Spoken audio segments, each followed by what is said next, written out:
Haleluya, puji Tuhan, salam sejahtera buat kita semua. Mari terus merenungkan firman Tuhan menggunakan 365 hari yang mengubahkan, agar kehidupan kita hari demi hari semakin diberkati dan semakin diperlengkapi oleh firman Tuhan. Rise up, bangkit, bergerak, berdampak. Puji Tuhan, saya mengajak untuk kita semua kembali belajar bersama-sama firman Tuhan dengan tema kita pada hari ini, tujuan ibadahmu. Tentunya kita sebagai orang-orang yang beriman sering datang ke ibadah. Akan tetapi ada ternyata beberapa orang yang datang ke ibadah hanya untuk, ya memang mereka datang ke ibadah, tapi mereka hanya main handphone, mereka hanya datang ngobrol dan lain sebagainya. Tetapi kita akan pelajari bersama-sama berkaitan dengan tujuan ibadahmu di dalam Mazmur 81 ayat 2-6. Saya akan membacakannya untuk kita semua dan Bapak Ibu Saudara dapat memperhatikannya. Bersorak-sorailah bagi Allah kekuatan kita. Bersorak-soraklah bagi Allah Yakub. Angkatlah lagu, bunyikanlah rebana, kecapi yang merdu diiringi gambus. Tiuplah sangkakala pada bulan baru, pada bulan pertama, pada bulan purnama pada hari raya kita. Sebab hal itu adalah suatu ketetapan bagi Israel, suatu hukum dari Allah Yakub. Sebagai suatu peringatan bagi Yusuf ditetapkannya hal itu pada waktu ia maju melawan tanah Mesir. Sampai di situ saja. Kita akan sama-sama mempelajari firman Tuhan ini tentunya menggunakan OIA. Di dalam observasi kita dapat melihat bersama-sama penulis kitab Mazmur ini terkhususnya ayat 81 yaitu Asaf. Yang dimana Asaf adalah seorang Lewi yang bertugas di bait suci, yang melayani di bait suci. Dan Mazmur ini merupakan Mazmur pengajaran yang ditujukan kepada mereka yang melayani di bait suci, yaitu para imam, para Lewi, dan juga ditulis bagi bangsa Israel yang pada waktu itu bangsa Israel berubah-ubah. Mereka tidak setia, tidak taat kepada Tuhan, dan terkadang kadang datang ke ibadah. Tetapi kita akan melihat bersama-sama di mana peristiwa ini yang dapat kita lihat bersama-sama adalah perayaan Hari Raya bangsa Israel, seperti Hari Raya Pondok Daun yang diadakan 1 tahun sekali. Dan kita dapat melihat juga bersama-sama Bapak Saudara, Mazmur 81 ini ditulis dengan mempertimbangkan Hari Raya Pondok Daun. Mazmur ini dimulai dengan panggilan untuk beribadah, panggilan untuk berkumpul dan memuji Tuhan. Namun kalau kita memperhatikan ayat-ayat selanjutnya, ya kita tidak membahas lebih dalam itu, di mana Tuhan memanggil umatnya untuk kembali padanya. Karena bangsa Israel seperti yang saya katakan tadi, berubah-ubah mereka, kesetiaan mereka berubah-ubah. Banyak orang Israel, bangsa Israel yang melupakan kesetiaannya dan melanggar perintah-perintahnya. Tetapi dalam hal ini kita akan fokus di mana panggilan untuk beribadah, panggilan untuk memuji dan menyembah Tuhan, atau panggilan untuk kita datang ke ibadah, alasan kita datang ke ibadah untuk kita memuji dan menyembah Tuhan. Nah, Mazmur 81 ini berisi sebuah ajakan kepada umat Tuhan untuk beribadah dan memuji Tuhan, melayani dan taat kepadanya. Nah, ada beberapa makna yang dapat kita pelajari berkaitan dengan alasan atau tujuan kita datang untuk beribadah. Bukan hanya sekedar datang saja, bukan sekedar hadir saja, bukan hanya sekedar sudah dilihat oleh orang lain, bukan hanya sekedar supaya dinilai baik, bukan. Tetapi ada makna yang lebih dalam lagi berkaitan dengan kita datang beribadah, yaitu yang pertama muji dan menyembah Tuhan. Di dalam ayat 2 berkata, bersorak-sorailah bagi Allah kekuatan kita, bersorak-soraklah bagi Allah Yakub. 2 kali dikatakan bersorak-sorailah, bersorak-soraklah bagi Allah kita. Di mana kita memuji dan menyembah Tuhan berarti juga kita datang kepadanya dengan sikap dan tindakan nyata. Dengan kita datang bersyukur, memuji perbuatannya yang besar, perbuatannya yang ajaib, luar biasa dan benar. Juga kita meninggikan Tuhan di tempat ibadah ini. Nah, memang bukan hanya di tempat ibadah saja, Tetapi lewat tempat ibadah ini juga kita dapat merasakan hadirat Tuhan. Kita memuji dan menyembah Tuhan. Di dalam ayat Mazmur 147 ayat 1, saya akan membacakannya di dalam terjemahan firman Allah yang hidup mengatakan, alangkah baiknya apabila kita menyanyikan puji-pujian bagi Dia. Memuji Tuhan sangat menyenangkan dan memang patut kita lakukan. Di bagian terakhir mengatakan patut kita lakukan. Kita memuji, menyembah Tuhan, patut untuk kita lakukan Bapak Ibu Saudara. Dan juga kalau kita mengambil kata menyembah ini dalam sebenarnya. Yang berarti juga kita merendahkan diri di hadapan Tuhan. Kita merendahkan diri di hadapan Tuhan. Kita mengandalkan Tuhan karena kita tahu kita tidak mampu menjalani kehidupan tanpa Tuhan. Dan terlebih khusus atau saya akan katakan bahwa kehidupan kita diciptakan untuk kita memuji dan menyembah Tuhan. Dan pada hari ini Tuhan mencari penyembah-penyembahnya.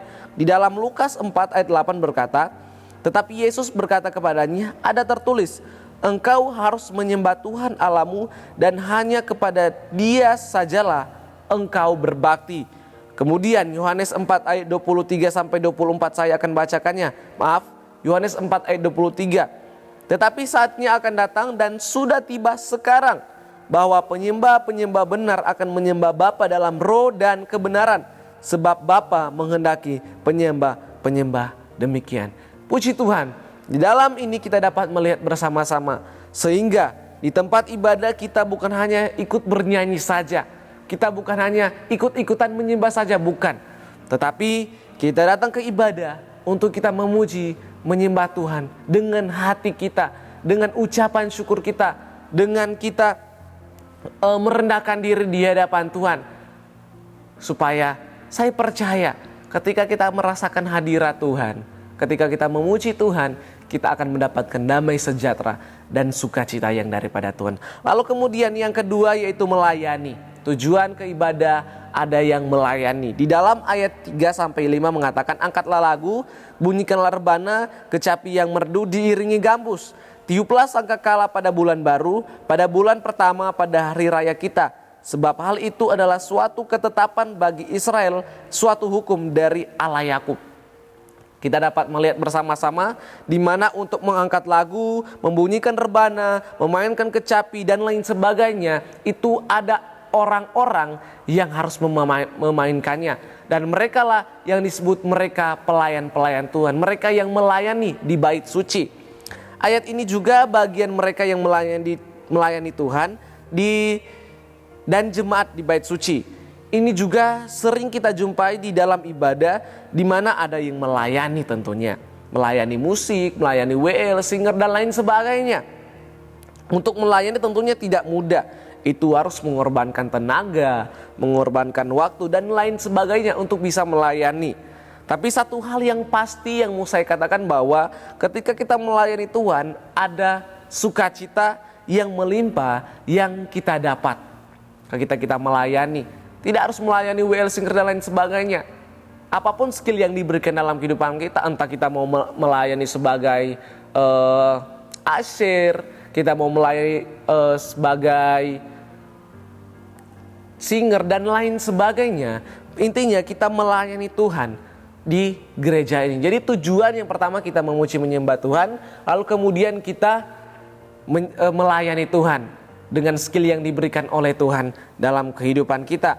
Dan kita dapat melihat bersama-sama ketika kita memuji Tuhan dalam pelayanan yang dipercayakan kepada kita, maka kita akan mendapatkan damai sejahtera yang daripada Tuhan. Lalu kemudian yang ketiga yaitu ketaatan. Di ayat 4-5 mengatakan demikian. Hal itu adalah suatu ketetapan bagi Israel, suatu hukum dari Allah Yakub, sebagai suatu peringatan bagi Yusuf, ditetapkannya hal itu pada waktu ia maju melawan tanah Mesir. Jadi bangsa Israel pada waktu itu harus beribadah kepada Tuhan untuk mempersembahkan korban, meninggikan Tuhan dan memperkuat iman mereka. Dan hal itu adalah suatu ketetapan atau suatu hukum yang dibuat Allah ketika mereka baru keluar dari tanah Mesir. Jadi dari hal ini kita belajar Bapak Ibu Saudara bahwa ketika kita datang beribadah itu merupakan ketaatan kita kepada Tuhan atas karya yang Tuhan kerjakan dalam kehidupan kita. Menjadi kesimpulan bahwa ibadah itu bukan sekedar rutinitas saja.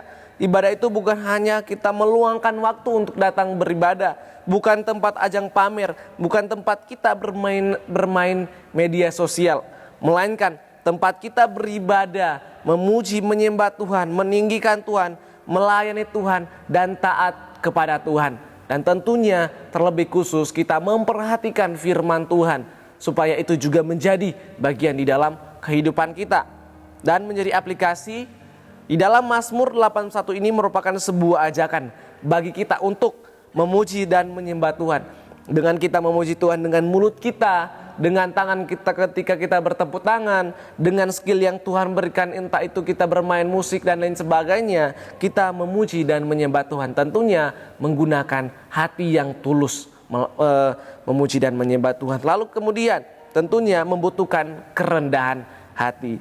Lalu melayani Tuhan dengan kita memberikan waktu kita, memberikan tenaga kita untuk kita melayani sesama. Karena untuk kita melayani Tuhan, kita juga harus melayani jemaat-jemaat Tuhan yang ada di tempat kita pelayanan. Dan juga taat beribadah dengan kita hadir ke ibadah umum yang tentunya di setiap minggu ada. Kita hadir di ibadah grow, kemudian di wadah-wadah yang lain.